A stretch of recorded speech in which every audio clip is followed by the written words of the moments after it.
Good morning, everybody, and welcome to the fifth of Nancy Dickson's wonderful series on Celtic mythology. I imagine some of you, like me, watched the movie of the musical Brigadoon on Saturday. You will remember that the story features a magical village that rises out of the Scottish mist once every 100 years, and then only for one day. Is there a connection to Celtic myth? A quick search of the internet suggests that the musical is actually based on a 19th century German short story set in 1224.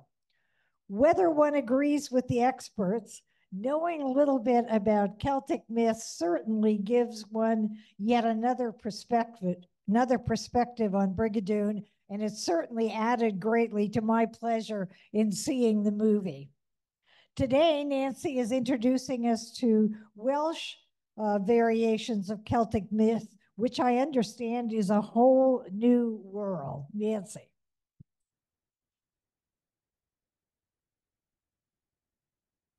Good morning.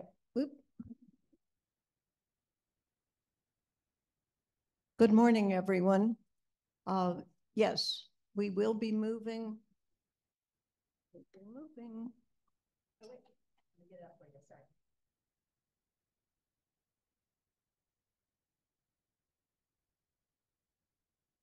We will be moving from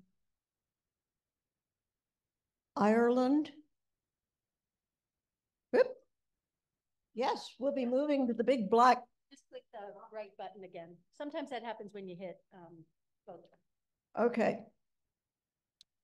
We'll be moving from Ireland, where we've been for the last 4 weeks, to Wales, which is a much smaller country and attached to England and much closer to the continent. So we'll see these influences as we look at the stories.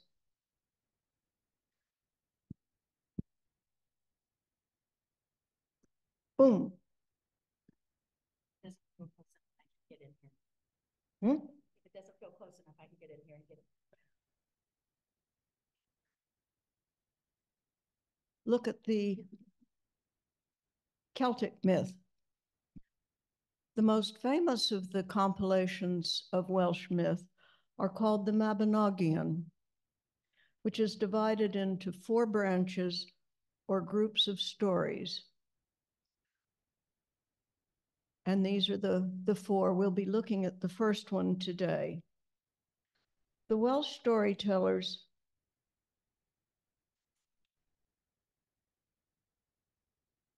give us a dreamlike world by telescoping the Saxon and Norman-dominated present of Wales at the time that these stories were written down, telescoping that into the mystic Celtic past of has been and never was, somewhat like Brigadoon. Many of these stories continued to be popular through the Middle Ages and into modern day. They were redacted, written down later than the Irish, and they give us a vision of pre-Celtic myths and stories set in early medieval life. The early settlers of Wales built many of the same sorts. These are not Ireland at all, but Wales, same sorts of tombs and monuments that the Irish did. And you'll find many of the same themes. The omnipresent otherworld, magic, violence, always ready to erupt, the importance of honor, the power of the word, and the love of beauty. Surely a strange combination of things. While the Irish tales influenced Christianity, these Welsh tales had a huge influence on continental medieval literature, particularly French. Ireland was cut off from the continent, while Wales was attached to Britain and much easier access to the continent. Bards and storytellers could wander easily throughout southern Britain and travel into France. The themes and characters of the Welsh stories are the basis for both children's and adults' modern fiction.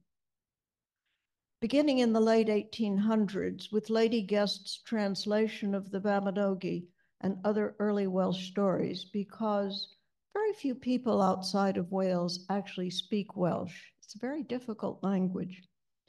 These works then, after her translation, became accessible to the Victorian world, and artists were inspired by the stories. This particular painting by John Duncan is titled Riders of the Shee. They're shown in procession riding out on the Festival of Beltane. There are images in the Mabinogion, this collection of tales, which are difficult to forget. From one of the stories,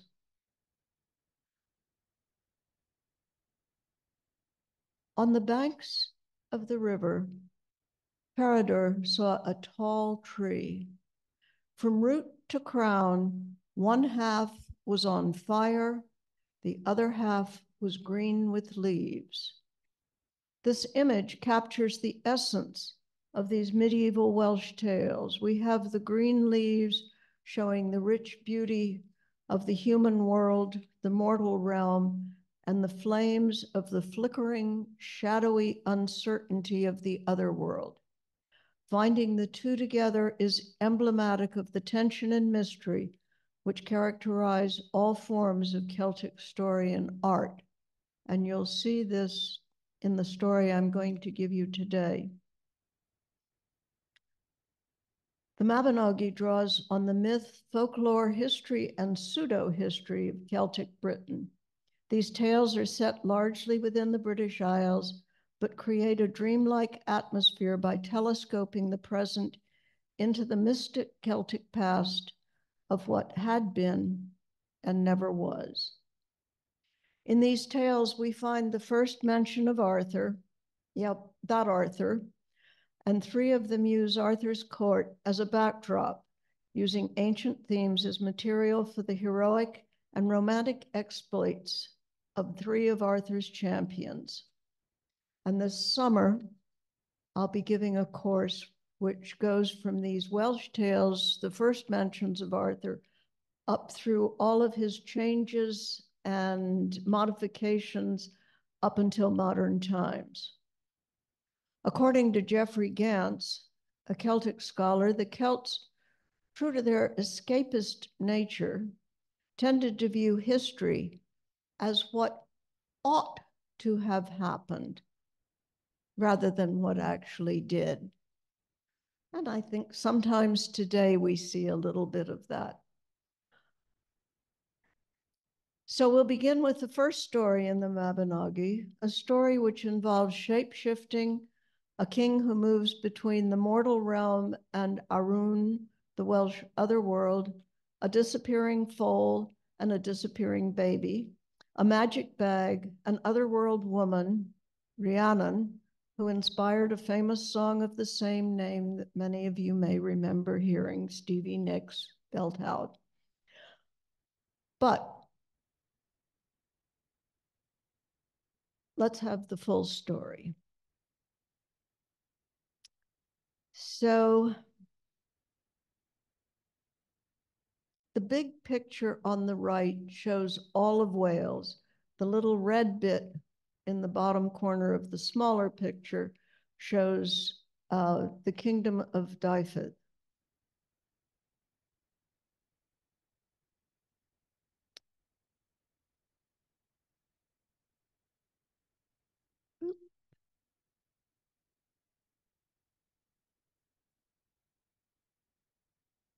There we go.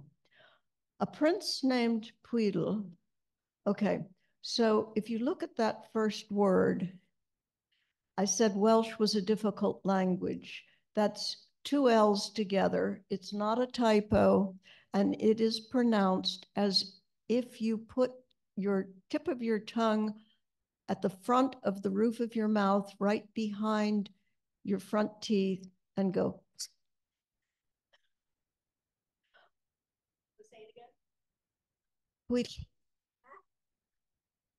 Got it?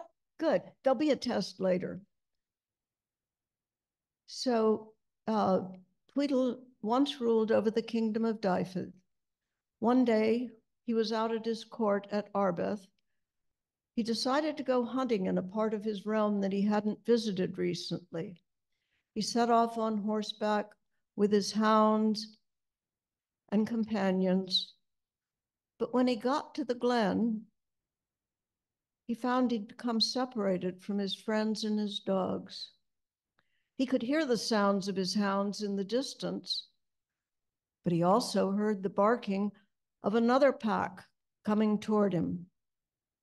He soon came to a clearing and found his pack, but saw the other pack of dogs chasing a stag to the ground. Never had he seen dogs like this before.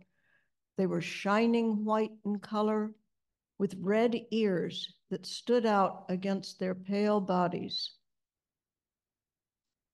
But he drove away the strange pack that had killed the stag and fed his own hounds on it.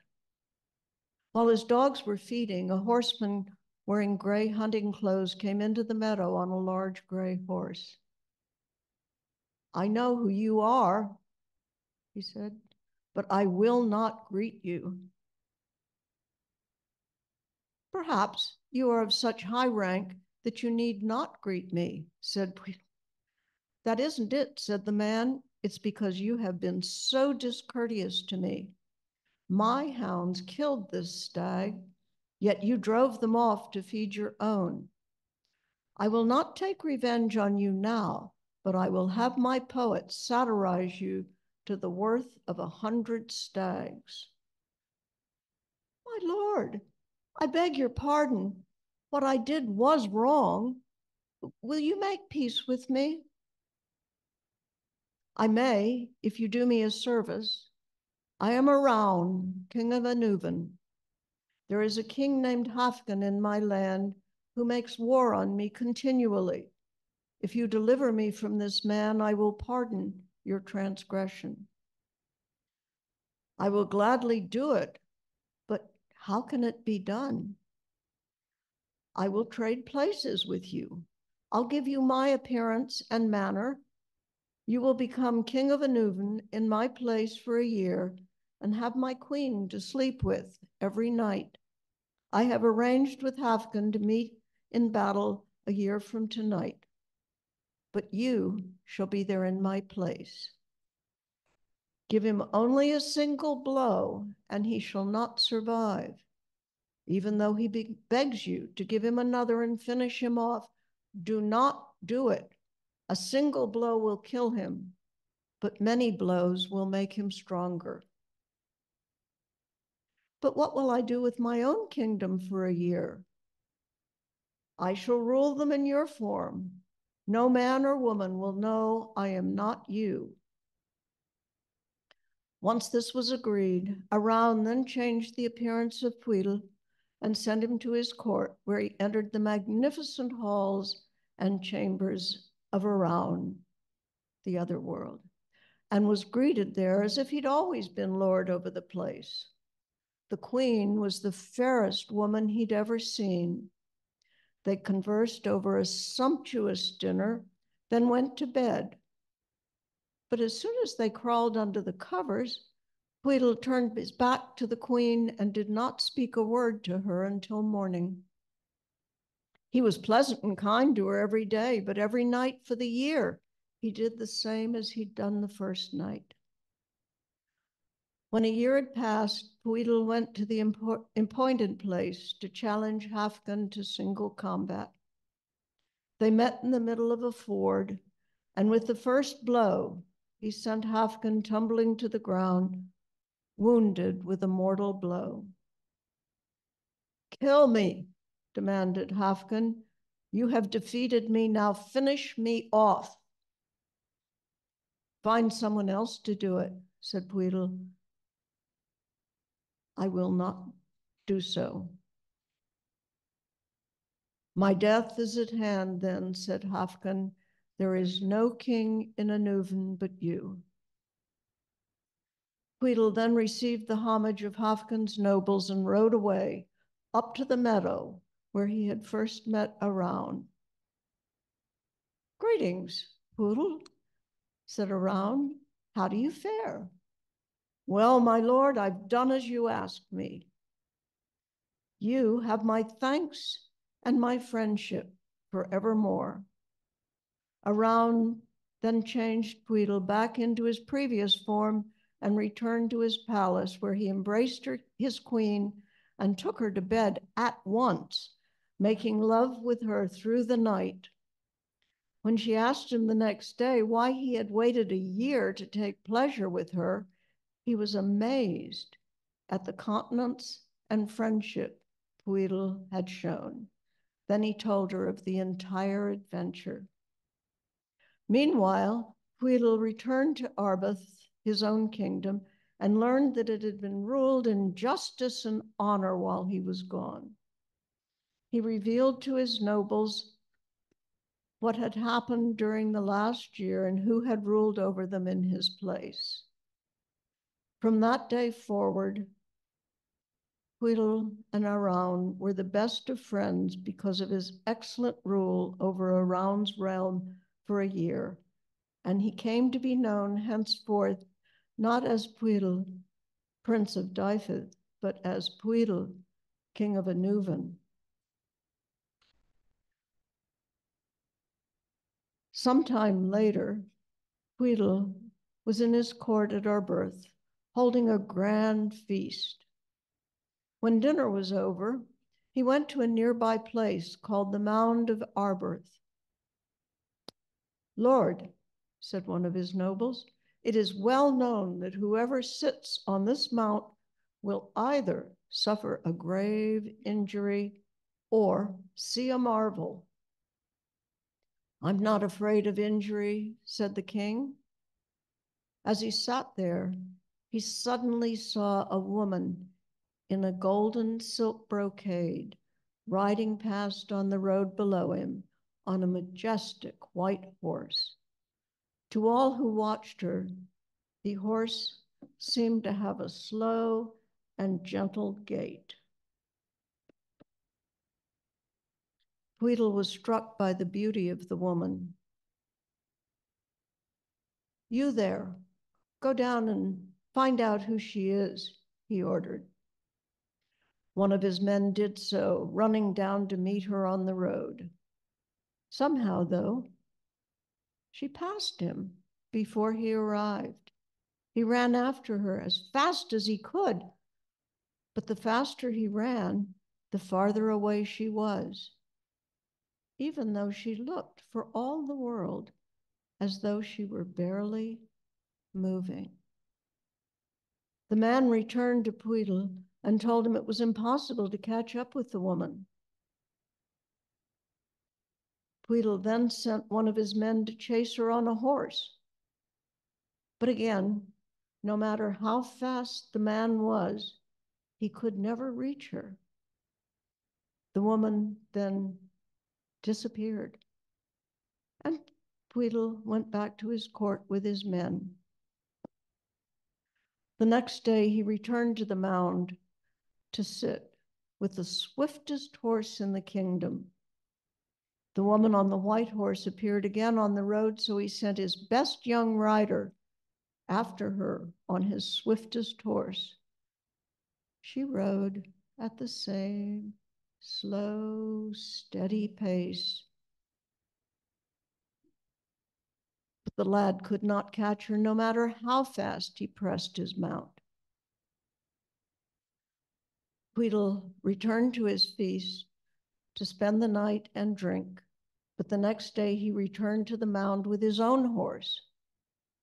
He had scarcely been there a moment when the woman on the white horse appeared again, riding her horse slowly on the road as before.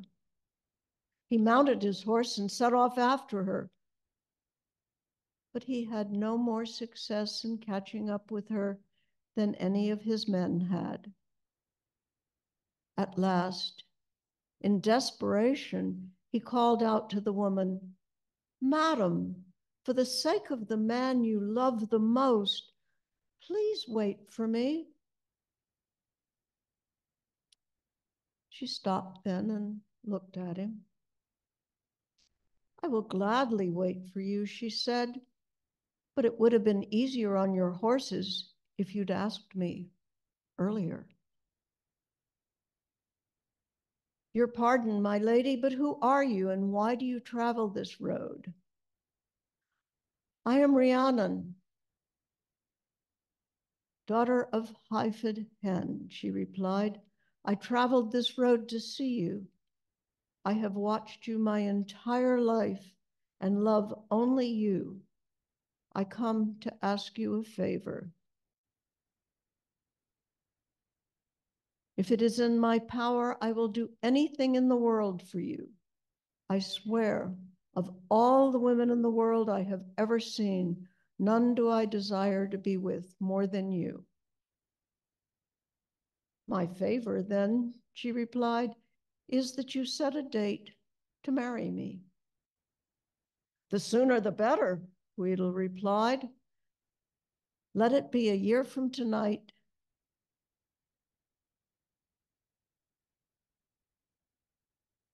In the court of your father, Hyphid Hen. Rhiannon said, I will arrange the feast to be ready when you arrive. Remember, keep your promise. I pledge with all my heart that I will, Weedle answered, and they parted. A year later, Weedle set out from his court with 100 horsemen for the palace of Hyphid Hen. The king and his daughter welcomed him warmly and sat down on either side of him for the feast. When the dinner was over, a large nobleman in silk brocade came into the hall and greeted Pwyll. I would ask a favor of you, my lord, said the man. I will gladly do anything you ask, replied Pwyll. You fool, said Rhiannon. Why did you give him that answer?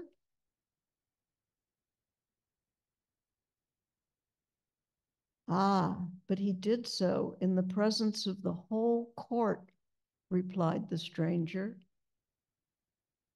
What is it you want? Asked Pwyll. Not too much, the man replied, only that you give me Rhiannon as my bride. Pwyll sat in silence, unable to speak. Never has a man been more feeble-witted than you, said Rhiannon. This man is Gwal, son of Clwyd, who has long sought to marry me. Now you must give me to him or face dishonor. But how can I do that? Asked Pwyll. She said, I will see that he never has me. Pwyll agreed to give Rhiannon to Gwal to sleep with a year from that day. As they parted, Rhiannon gave Pwyll a small bag and told him to return in a year dressed as a beggar. He was then to ask Gwal to fill the bag with food. After this, she sent Pwyll back to Dyfed. A year later, Pwyll and his warriors returned to the court for the wedding banquet of Rhiannon and Gwal. As Rhiannon had told him, he wore rags on his body and torn boots on his feet. After the feast was finished and Gwal was about to take Rhiannon to bed, Pwyll came alone before him and asked, would you please fill my small bag with food? Of course, my good man, answered Gwal. Gwal ordered the servants to fill the bag with the best food in the hall. But no matter how much food they put in the bag, it was never full. That is a wondrous bag, said Gwal. Will it ever be filled? No, my lord, answered Pwyll, unless a great nobleman such as yourself stands on top of it and pushes the food down. Gwawl rose and put his feet in the bag, but immediately he fell deep inside.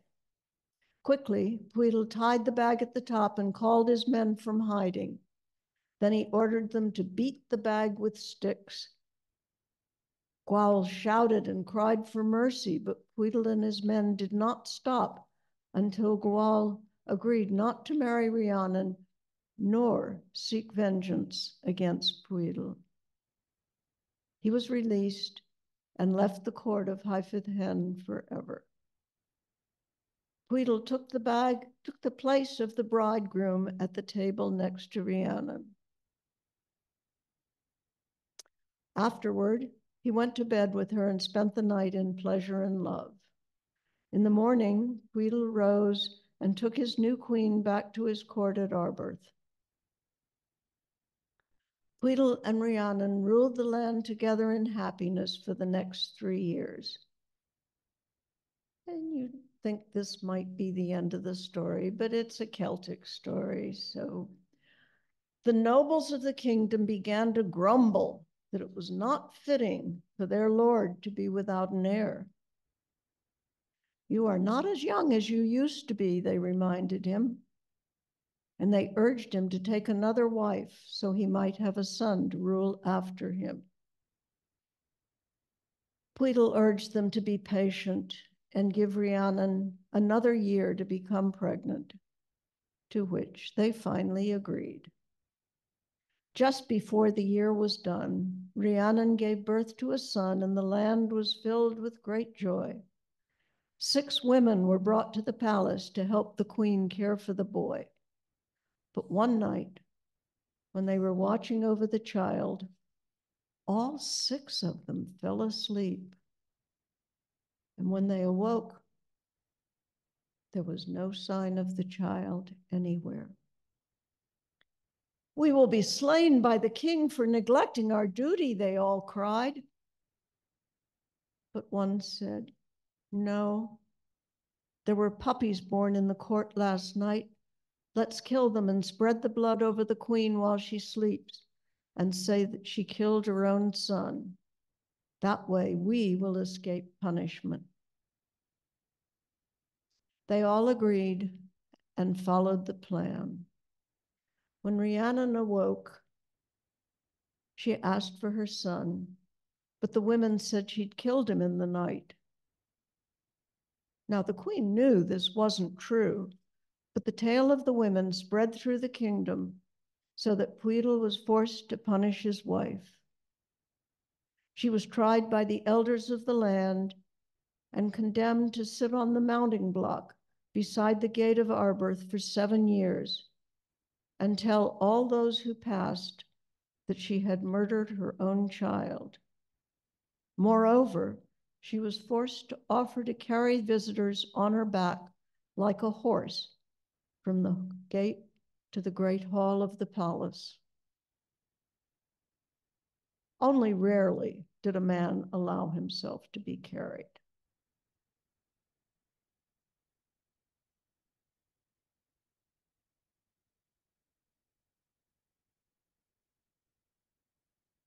Now, at that time, Tiernan ruled over the eastern Welsh kingdom of Gwent Yscoed, but he and his wife were childless. He had a beautiful mare in his household that gave birth to a foal on the eve of Beltane every year, but the foal would disappear without anyone knowing what had happened to it. That year, Tiernan himself guarded the mare to discover why her foals disappeared. When the horse gave birth to the foal, Tiernan immediately saw a giant claw reach in through the nearby window and grab the foal. Tiernan drew his sword and cut off the arm with the claw, which fell back into the barn. There was a roar and a wailing from the creature, who ran off into the dark. Tiernan chased after the monster, but was forced to return because of the darkness. When he did so, he found a baby boy with yellow hair wrapped in silk inside the house next to the foal. Tiernan took the child to his wife, and they named him Gwiri Golden Hair, and they gave him the colt born on the same night as a gift.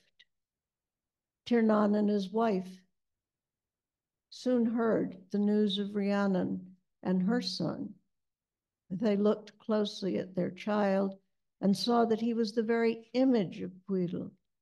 So, reluctantly, they took Gwiri to Dyfed to return him to his parents and spare Rhiannon the shame of her punishment. When they got to the court, they were welcomed there. Tiernan told the king and queen all that had happened, and the boy was received with great joy. You have greatly relieved my prider, my anxiety, said Rhiannon. Lady, said Pwyll, that should be the name of our son, Pryderi, or the relief of his mother's anxiety. After this, Pwyll swore friendship and alliance with Tiernan and his kingdom. Meanwhile, Pryderi grew into a fine man, and in time he became lord of the 7 contrafts of Dyfed and ruled the kingdom thereafter.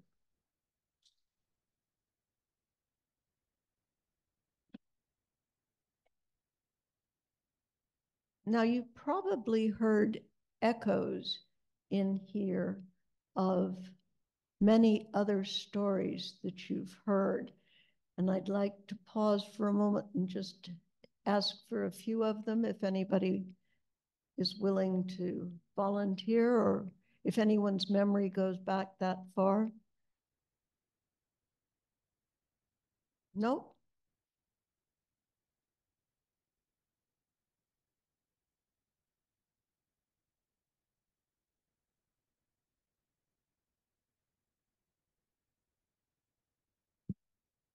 No?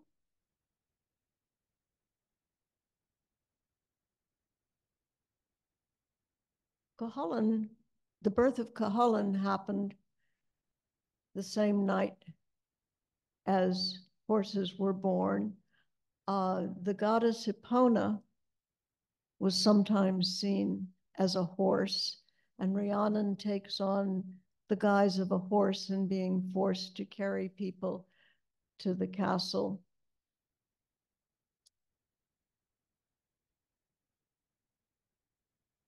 There are many other stories about Pryderi, some of which you will hear next week.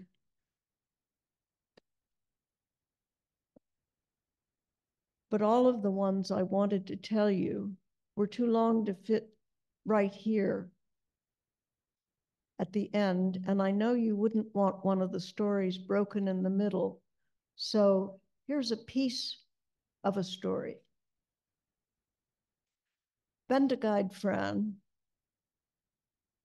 big long name for a big long man. He was so big that no house could hold him. When his people went from Wales to make war in Ireland because the King of Ireland had married his sister and was abusing her. She had no way to get in touch with her brother, except one day a starling came and lit in the kitchen where she was being forced to work. She taught the bird to talk and taught the bird how to find her brother, and the bird flew back to Wales, found Bendigeid Fran, and told him what was going on with his sister. He raised an army immediately and started off to Ireland to make war. But there was no ship big enough to hold him, so he crossed the sea on foot. People on the shore said, the weirdest thing is coming at us. I see tree stalks, trees rising up, crossing the ocean, and a huge mass, round mass with two large circles on it. I have never seen anything like this. In these island countries, there's always a watcher on the shore to make sure that they're not coming under attack. But one of the people there was able to say, I know who that is.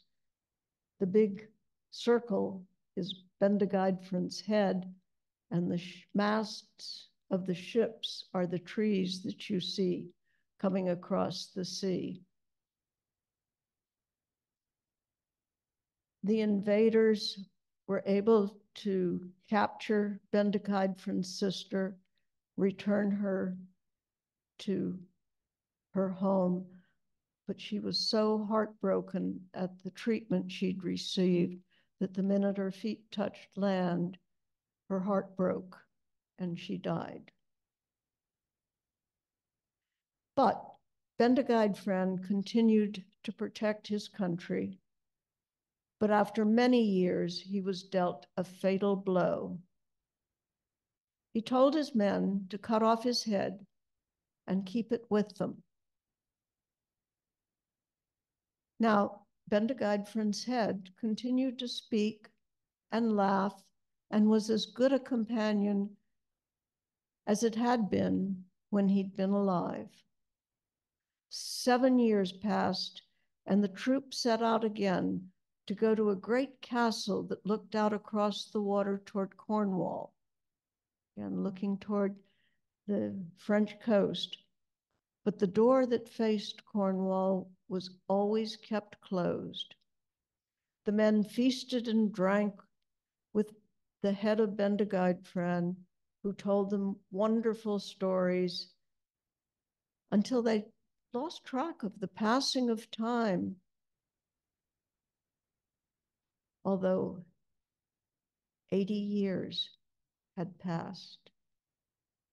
One day, however, one of the men opened the door of the hall facing Cornwall, and all of the memories of sorrow and loss returned to the company. They immediately did as Bendigeidfran had instructed.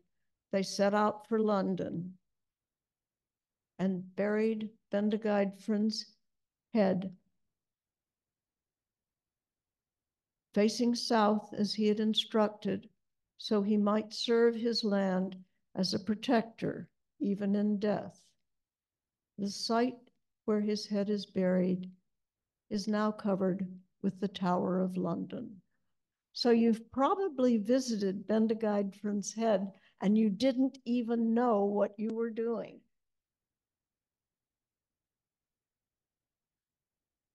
So if any of you would like a bibliography or suggestions of books to read to follow up on Celtic myth, either ancient stuff or modern stuff, because there are a lot of modern books, both children's and adults, that are based on these Welsh stories, some on the Irish stories, some on the stories from Cornwall and Brittany, some on the Scottish stories.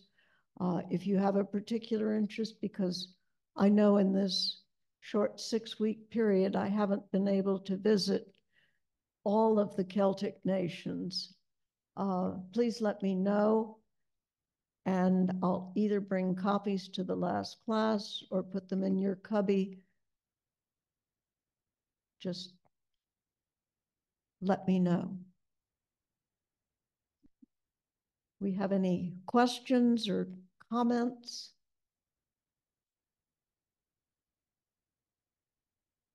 Thank you, Nancy. I'm really struck by how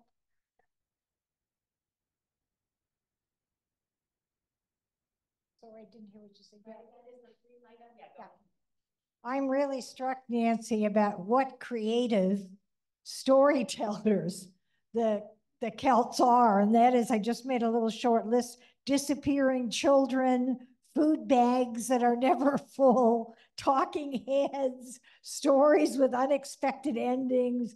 I mean, one can think of many other terrific mythologies, but I think the Celtic mythology has them all beat from the point of view of incredible tales and unexpected endings, etc. So it's wonderful to make the acquaintance of great storytellers. So, questions? I'd like to respond to what you said while people gather their questions. The Celts really loved words, and they knew the power of words. You know, the pen is mightier than the sword. We still have that belief today that words have power, and people who don't respect that often run into trouble. The other thing is that the Celts lived in Northern Europe. I don't know whether any of you have ever spent a winter in Northern Europe, but the nights are really long. And if you're living in a society where you've got to be inside because it's too cold to be outside, and there are no books, there are no lights to read by if you had a book. So the storyteller, the poet, was one of the most important people in the society, and kings and important people valued a poet the way some modern politicians value their lawyers. It was, you had to have a poet. You had to have a poet who had a number of stories, enough stories to tell through the entire winter. That's a lot of stories. These poets did not memorize every word. What they did memorize was the equivalent of an outline. Who did what, to whom, when, and how. And where. So they really help people keep their sanity through those long winters. And when you got poets together in competition, which happened, still happens today, they would hear somebody else's story and go, oh, that's a neat bit. I really like the monster with the claw, which always makes me think of Grendel. You know, these stories were not restricted. Word spreads, and particularly from Wales into Britain, the spread between the Welsh tales and the Anglo-Saxon obviously happened. And the spread between the Welsh tales and the continent, Chrétien de Troyes, the French author, used many of these bits of story and wrote about Arthur in his romances. And from there, they spread to the south of Europe. A good story will spread fast. We all know that living here at Oakhammock. Hey, did you hear about? And all of a sudden, it's racing like wildfire through the building. So I think I said the first class for the Celts, the three most important people, the three most powerful people were the ruler, the chief warrior, and the poet.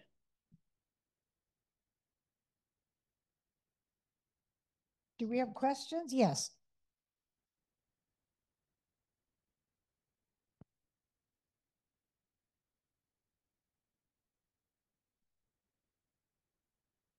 I enjoyed your story today.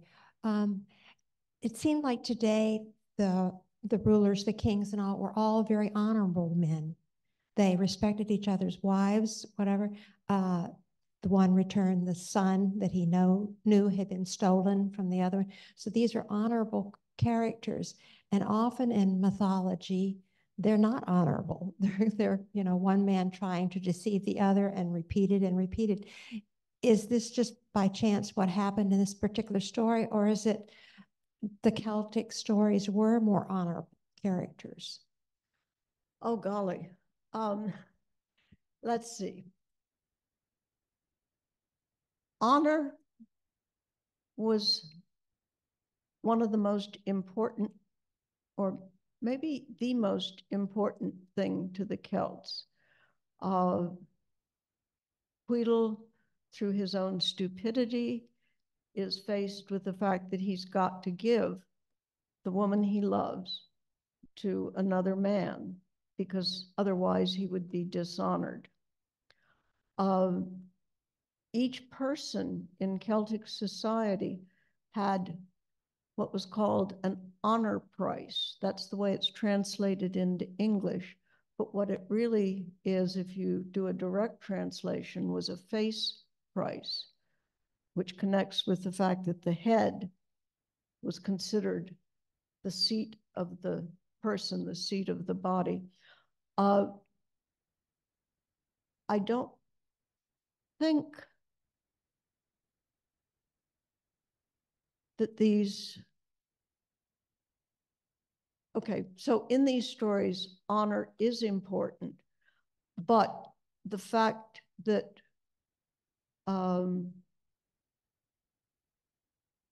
Gwawl used trickery, he wasn't very honest in the question he asked.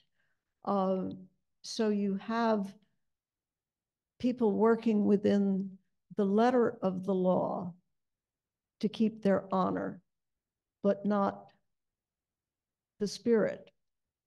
Does that answer your question, or do you want to elucidate?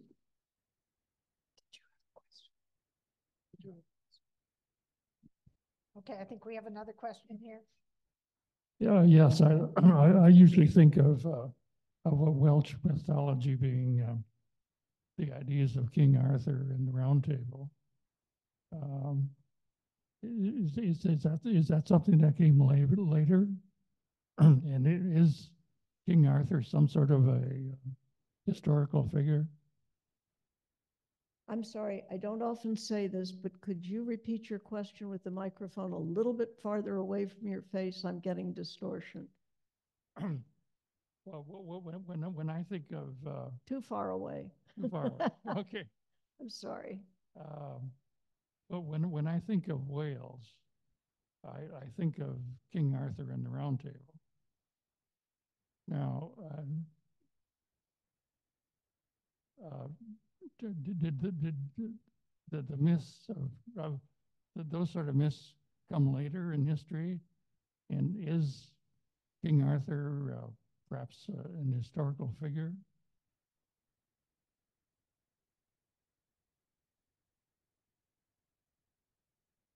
Were you able to hear that, Nancy? Hmm? Were you able to hear that? Most of it, I think. Yes, so it was a question about King Arthur myths and whether they came later, etc., and whether King Arthur was a historical figure. Okay. The question of Arthur's historicity, if you will, is one that scholars have argued for years and years. I believe, and I can argue, that there was a historical figure named Arthur. But like all early champions, which is what he was, stories accrue to them.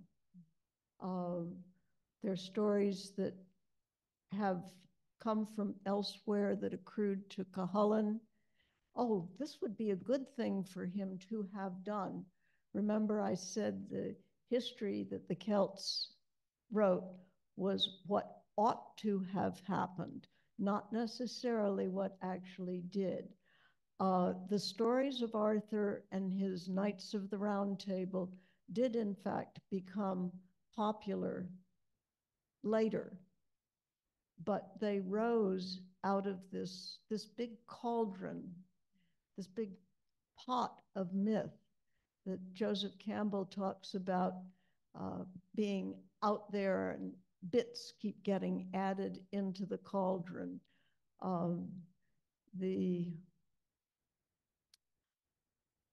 earliest mention of Arthur is in fact in a Welsh poem where it talks about how a particular warrior feasted ravens on the ramparts. Means he killed a lot of people and the ravens came and ate them.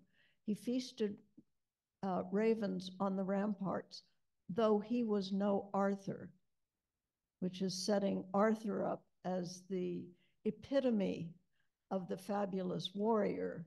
And this guy was good. He just wasn't quite as good as Arthur, which says that stories have been lost, and that every once in a while just frustrates me beyond belief, because you think, well, there had to have been something. There must have been more. But wait a minute, is this all that remains? The big books of Welsh myths that were collected that Lady Guest translated were all pieces that were basically cobbled together. So you've got a story that talks about the birth of Pryderi. And then there's something about Rhiannon and her husband, and something else over here.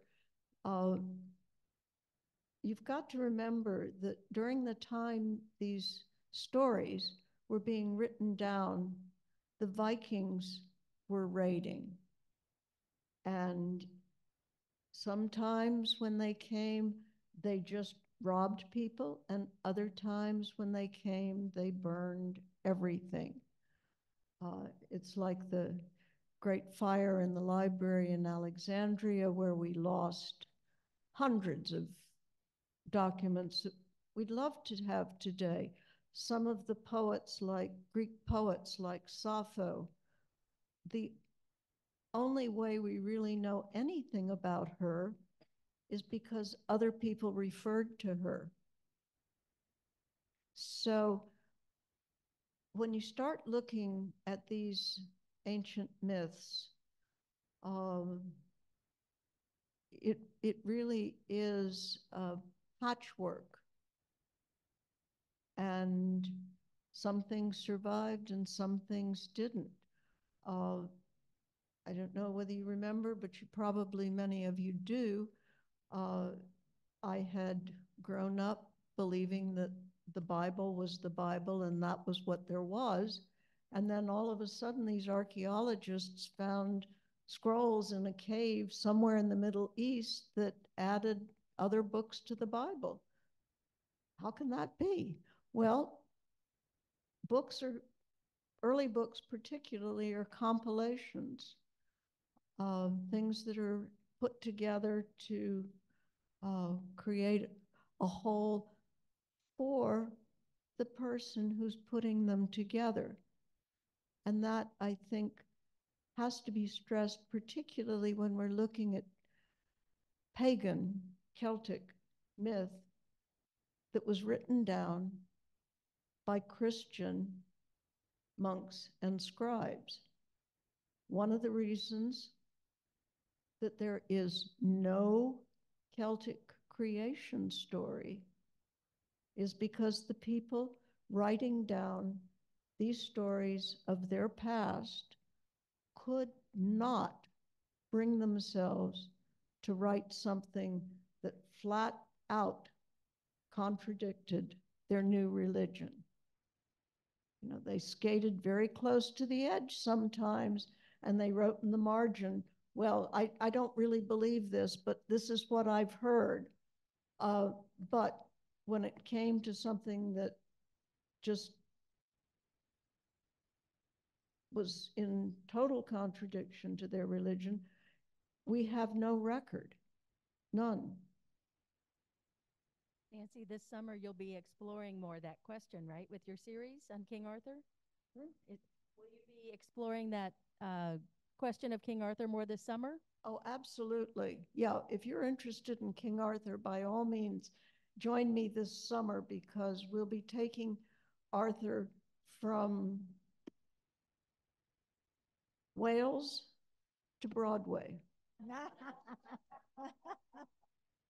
Okay, Julianne, do we have any questions online? Okay, any last thoughts here? I had one just quick, very short question, and that is that I wonder whether there's a kind of moral component to some of these stories, and that is, I was thinking there are some things in them that would scare the living daylights out of kids, and that is, I wonder whether the stories are trying to inculcate certain kinds of behaviors or things to avoid, etc. Oh, yeah, I mean, these stories would have scared the daylights out of me listening to them in the dark on a cold night with the wind blowing, and all of a sudden the monster's claw comes in through the window. You got to remember, though, about children. Childhood is a very, very recent invention. It used to be, until very recently, children, young people were expected to do their part. Each child had a job, except those fortunate few who were princesses.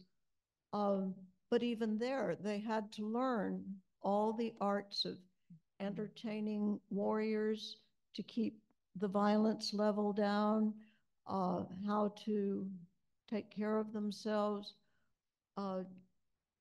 Teenagerdom is an even more modern invention. The concept didn't exist. And until fairly recently, it didn't exist in France. And I gather most of Europe. So that children were not, well, they weren't necessarily expected to live to adulthood. Many of them died young. They were expected to do their part in society. They weren't dressed in any particular special fashion. They wore what adults wore. And they were expected to get out of these stories exactly what their parents were, which is entertainment. And yes, certain moral values are inculcated in these stories. Honor, and that's what leads to so much of the violence. You insulted my honor, pull out your sword, have at it. Children learn from these stories. Young people learn from these stories that you don't want to insult somebody if you don't know that you are capable of beating the living daylights out of them. Very good. So we're looking forward to next week. Thanks, everybody.